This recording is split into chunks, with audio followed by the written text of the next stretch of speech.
MightyKeef. I cannot express how happy I am to make this video. Guys, if you didn't know, I am a Monster Hunter advocate. Excuse me. I absolutely love the games. Ever since I was young, I played Monster Hunter Freedom, I believe is the first Monster Hunter game I ever played. Right? And then I played one more. Now I'm getting the names messed up. I remember playing one more on the PSP, and no, it was always PSP. It was PSP and Nintendo DS, whichever one was on the DS. Then I played Monster Hunter Wild, and then fast forward a long time, Monster Hunter World comes out. And I'm in love with that game. It is absolutely amazing. I get it when it's on PlayStation. When it first came out, I believe it was like 2017 or 2018. And then Rise comes out. Right, Rise had a little bit of controversy. I think people had some issue with it being on just the Switch, or that it was arcadey and it wasn't really like married to the hunt as opposed to just being a boss battle. But I didn't care. I fucking love that game, and I still love it. I know World is mostly considered the better game though, but I love them both. And honestly, you know, I finished World. I beat Fatalis. I got full Fatalis gear on my main stuff. And I'm just like, you know, time to go to Rise. And then, of course, well, I'm sorry. I did Rise on the Switch, but never did Sunbreak. And then Sunbreak came out, and I was like, I'll just do it on the PC once once I get in a position where I want to grind this game again. So lo and behold, they announced the new Monster Hunter Wilds coming out, right? And then fast forward, a year later or so, we're like, boom, we have a actual demo, like a beta test. If you're on PS5 right now, PS5 Plus, you can download it. Everybody else gets it on the 31st. And man, I had a great time, bro. This was amazing. I'm over here fighting I think it's called Chatacabra. Fighting the Chatacabra, and I'm just getting used to like how this game is played so far. I'm using Sword and Shield, right? That's like I always start with Sword and Shield, no matter the Monster Hunter game. It just kind of helps my brain remember how to play the game. So just quick impressions, right? And I'm only gonna say one negative because that's honestly the only negative I have found so far, and that is that the game does not look that great. I don't know if you'll truly be able to see it in the video, but when you play the game, it's very blurry on PS5. I'm talking about the when you prioritize frame rate.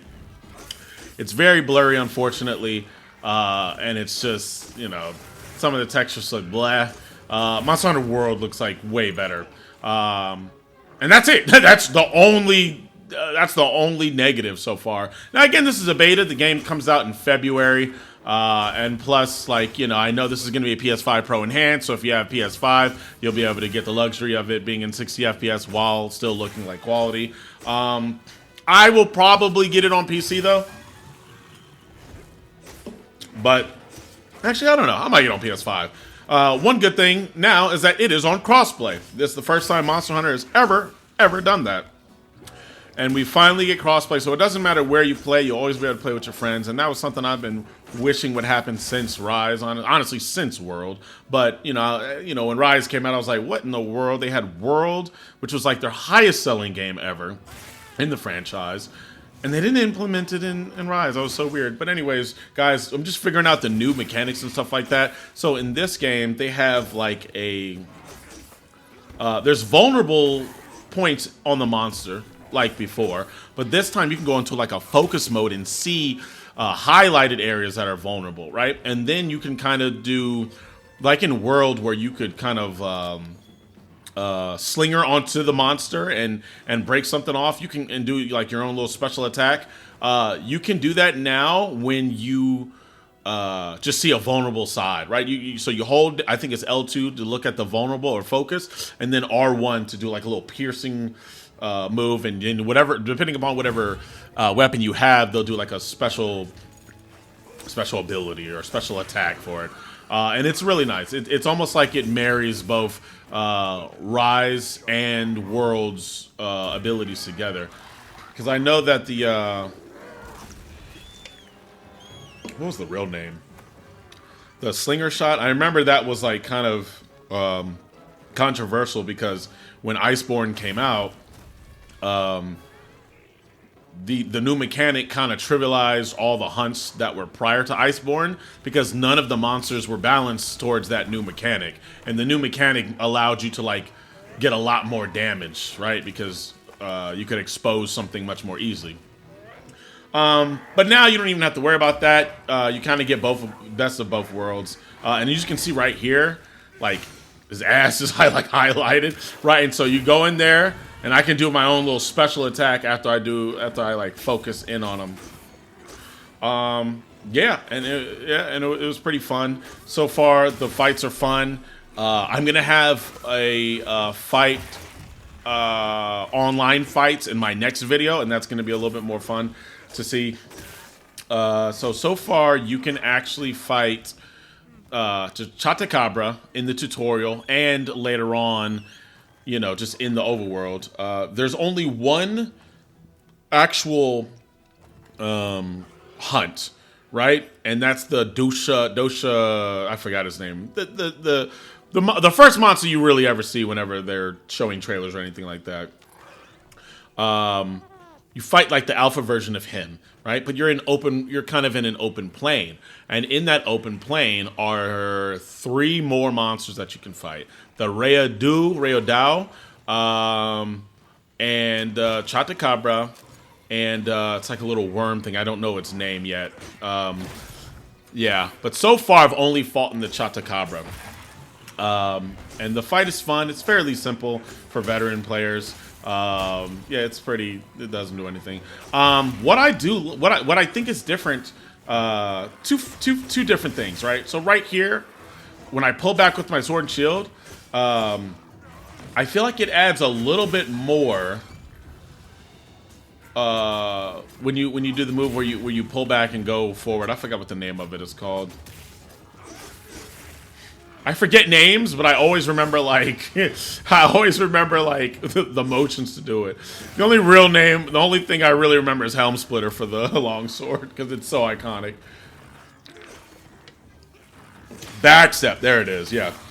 One thing I also like is that in the top right you can see what combo routes your weapons go through, and I thought that was really cool in World. Especially, you know, just for people who are starting off with their stuff or you need to remember. Eventually, you'll just have it as muscle memory, but it's always nice to have that up in there. I think you can also take it off if you want. Like, it doesn't have to be up there. There was a lot of UI stuff that you can mess with. But I like it. They had it in World, and then they got rid of it in Rise, and I was like, I don't know why y'all did that. It's so cool to have that. But anyways, as you can see, we don't have dogs anymore. We are riding these raptor bird things. Oh, and here, bro, look at this. This is the dust storm, right? I thought this was so cool because it just randomly happened. There was no tell or anything. There was no, like, siren. There was just, I just looked back, and I saw this huge dust storm coming, and now it's, like, night, and I didn't really capture it here, but as you can see, I'm using the longsword now. I didn't really capture it here, but when that happens... there's like lightning that comes down. You can see it in the background there, yeah. It's like lightning comes down, and like that's not just for show. It like interacts with the environment and creates traps that weren't previously traps, like with like lightning bugs and stuff like that, or trees, and it's actually really cool. So the longsword is by far the weapon that I've had the most playtime in, just across all, what's it called, games, right? It's like one of the it's usually just a top tier weapon, and I feel like in this game they even made it better. Like it feels like it's even I hate to say it, but it feels like it's even more brain dead than it normally was. So in previous games, right, you build up your energy or whatever to like yellow and then white then red, I believe. I think that's how it was. But here it seems like it just goes from yellow to red. Just from one like little what's it called, spirit blade route, and I'm like, what? Now I didn't do the Isaiah slash or anything else. I just wanted to focus on this right now. Of course I do some helm splitters. You can't not do helm splitters. But yeah, I was like, hey, and they added like some more stuff to it. So yeah, when you do the helm splitter, that takes up all your gauge, and you got to build it back up. And before, you had to build up like 3 times, right? But it looks like it's only once now, and it gets straight to red right afterwards. And I was like, what the hell? I don't know if that's like part of my set that I put on, because I put on some gear. I don't know if that's like a set thing. I got to look at it, but as of right now, it looks like it's just you only got to do the spirit blade, you know, from 1 to 4 only once, which makes this significantly easier weapon. Also, when he is in his little blade thing, I believe his triangle attack, yeah, I feel like there's more routes. Like, you can just spam Crimson Slash over and over and over. You know, we got to do the Helm Splitter again. It's such a satisfying attack, bro. It's just so satisfying. So we get interrupted by this big-ass Doshiguma. That's what we're supposed to be hunting, right? But if you hunt it, it's over, right? And you know, I want to fight all the other monsters. So the Doshiguma comes and attacks us, and then the Chatakabra leaves, and I have to go find him again, right? So he's already kind of hurt. But I'm just over here. I was like, all right, let me fight this thing. You know, it's almost, honestly, I know it's going to be crazy, but I almost treat this like a fighting game. Because, like, each weapon has their own combos, their own routes, their own scenarios that they do better in. And sometimes, and you gotta practice. Like, you gotta practice like it's a fighting game. It's not, you can't just press a button. It's not like it's a hack and slash, but it's a hack and slash that takes skill, right? You don't really lock on to things. You have to really position really well in this game, and that's one of the reasons why I loved Monster Hunter so much. And it's very deliberate, right? It's very patient. I'm also using one of the more brain dead weapons, right? And you still gotta think to some degree. So you see, I'm holding focus down, and I see his little highlighted area, right? So I'm trying to go for it, and then boom, that's like the special attack that the long swords will do when they hit a vulnerable spot while in focus mode. Yeah. And man, I'm gonna be honest, bro. Didn't play too long yet, and I love it. I love what they do, bro. I kind of I'm going crazy. This thing's already dead.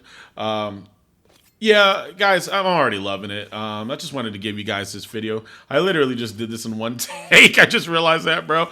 I didn't even have a script or anything. I just came up here and started talking. That's how much I love Monster Hunter, man. But yeah, I'm gonna have a video with me fighting in online, and I hope you guys enjoy it, man. You guys take care. Peace.